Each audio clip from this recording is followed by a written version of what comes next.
നിങ്ങൾക്ക് വേണ്ടതല്ല നിങ്ങൾ അന്വേഷിക്കേണ്ടത്, നിങ്ങൾക്ക് യഥാർത്ഥത്തിൽ എന്തുണ്ട് എന്ന് മനസ്സിലാക്കിയെടുക്കുക. നമ്മുടെ അന്വേഷണം എന്ന് പറയുന്നത് നമുക്ക് വേണ്ടതിനെ കുറിച്ചല്ല, നമ്മൾ യഥാർത്ഥത്തിൽ എന്താണ് എന്ന് മനസ്സിലാക്കി നമ്മുടെ ഉള്ളിലുള്ള ആ എസൻസിനെ, നമ്മുടെ ഉള്ളിലുള്ള ട്രൂ പൊട്ടൻഷ്യലിനെ, ഹൂ ആം ഐ, ഞാൻ യഥാർത്ഥത്തിൽ എന്താണ് എന്ന് മനസ്സിലാക്കിയെടുത്ത് അതിനനുസരിച്ച് പ്രവർത്തിക്കുമ്പോഴാണ് നമുക്ക് വേണ്ടത് നമുക്ക് ലഭിക്കുന്നത്.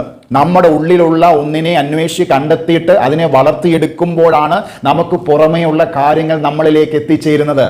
ഉള്ളിലുള്ളതിനെ മനസ്സിലാക്കി വളർത്തിയെടുക്കുക, പുറമേയുള്ളത് നമ്മളിലേക്ക് വന്നു ചേരും. അപ്പൊ നമുക്ക് വേണ്ടതല്ല നമ്മൾ അന്വേഷിക്കേണ്ടത്, നമ്മൾ യഥാർത്ഥത്തിൽ എന്താണെന്ന് അന്വേഷിക്കുക. അന്വേഷിച്ചാൽ കണ്ടെത്തും എന്ന് പറയുന്നത് ഉള്ളിലേക്കുള്ളൊരു യാത്രയാണ്.